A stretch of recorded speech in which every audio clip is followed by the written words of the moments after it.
He's your joyful guy, isn't he? He may be your, if you have a joy meter, he would be right there on one of the guys that you're gauging with. He, as well as Halliburton. I think that's what's really fun about this team. They all play with such joy. 3 seconds in last game, he hits a three. And that beat the record of Reggie Miller. So the Pacers have the 2 fastest threes or baskets to start a game. Paul George starts with a 3.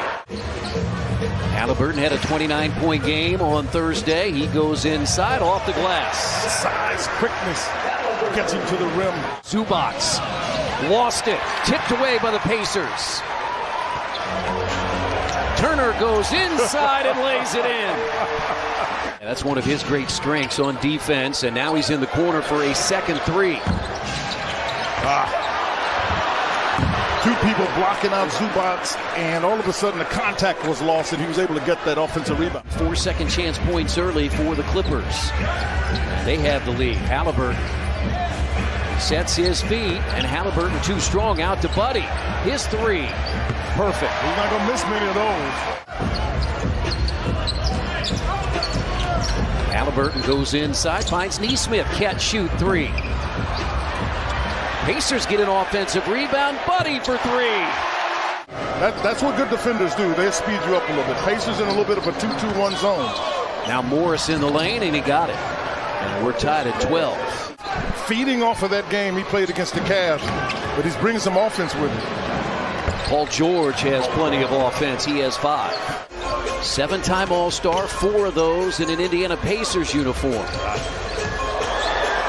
nowhere to go there. Now Hield goes inside and scoots to the rim. A 5-game road trip. They are 2-2 on this road trip, nearly picked by Hield. Yeah, he came off and Morris ended up getting it anyway. Buddy for 3. And he's out there because Nicholas Batum is out with a sprained left ankle. Leonard. Kawhi Leonard with his first basket. You know, Kawhi Leonard's at a point. He can play 33. There is no restriction on him. I mean, just puts a lot of pressure on the defense, but more importantly, makes it a lot easier for his teammates. Yes, 2 times in his career, he has led the NBA in block shots, as Marcus Morris has 7 early in the year. Yeah, that's what I was noting before, because they don't really have a minutes restriction on him as of being able to get to the basket there by Mathurin. Just how balanced they are and how much depth they have, and you're seeing that out on the floor. You've got some guys that were starters in this league. Well, Chris, if you're a really good team, John Wall, you're going to have starters come off the bench. There's some teams that are doing well now. They're regular season. They'll win games. They may not win playoff series, though. Terrific drive by Nesmith. He has 5. He's coming in off a 22-point game on Thursday. I'm not sure they're prepared to do that, but they got enough talent they can win a series. George goes inside and pounds it down. That's 2 straight games with a 3 now for T.J. McConnell. And John Wall pops it in over him. He's hit a pair. Zubac is back in. You got to be ready to stay square and double it if you have to. George for 3. Pete 3-2. Wall missed it, batted out, but it's right to Mathurin. And he lays it in. That's got to count.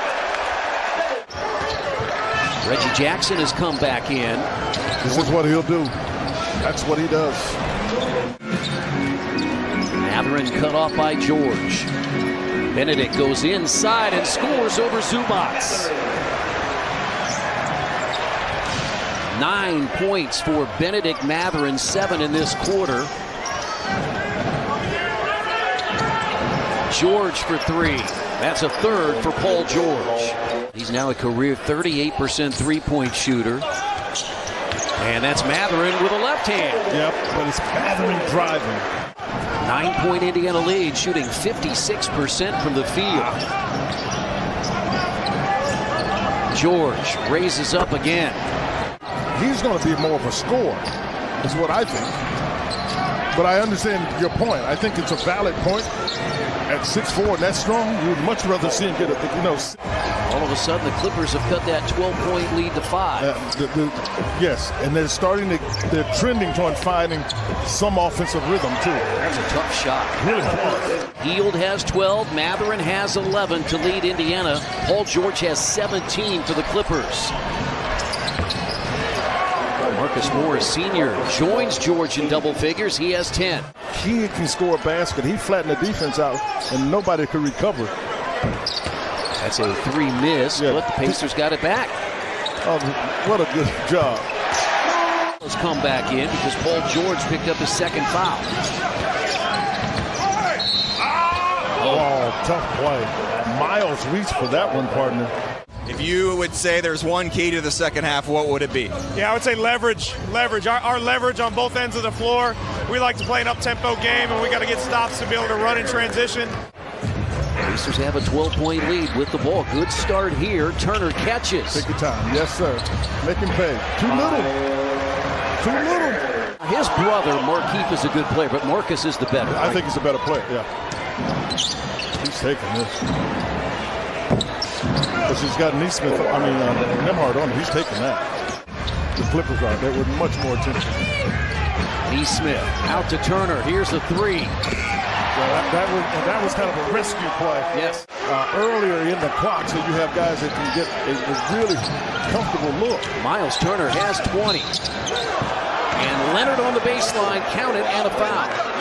Turner was there, but saved by Morris. Yeah, but he's also out of the play, out of the basket. That's why you get the layup. He's trying to get the ball over one end. He can't get back to the other end. You can't play against a team that's as good defensively, and you're not moving and active with the ball. But he Hield in the corner, has his 5th 3. Much needed basket. Assist. Leonard just picked it up with one hand. Yeah. Like it was nothing. And he's got it going. You can see this is the Kawhi Leonard of old. Nesmith. Boy, he has just become a reliable shooter. He's get a chance to get under some pressure situations. I thought he made a quick switch and lost it. And Paul George over Nesmith. Nembhard in the corner. And he bottled up by Leonard. Yeah, he was starting to stumble. Give it back to him. Giving it back to him. He's played 28 minutes, scored 21 points.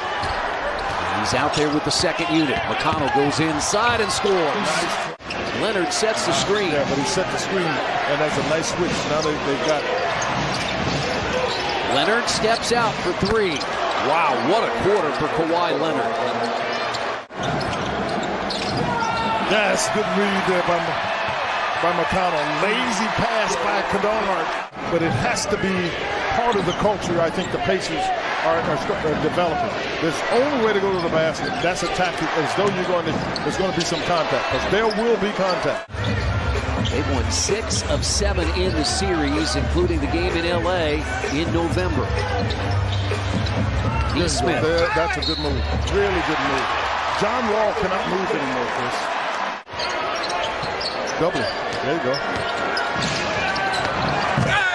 What they've done is they're expecting that double team. So what you do in a double team is you throw it in the middle, and that person has to be able to attack somebody else on the floor that can guard. Nesmith.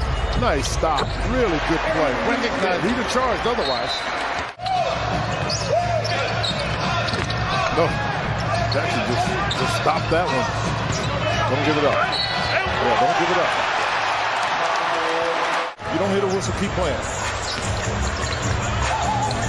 Great find. Really good find. And Nembhard was in trouble. Just over 2 minutes to play. Crowd loving it. George, shot fake, reloads, got it. It's a bad pass in terms of the speed, and he still managed to deal with it. Halliburton working and got it in, and a foul. Guys, Reggie Jackson's too little. I mean, that's the way they've been doing. Misses that, but just 4 seconds left. George will fire up a 3. Oh. Hit it at the buzzer for a 1-point pace.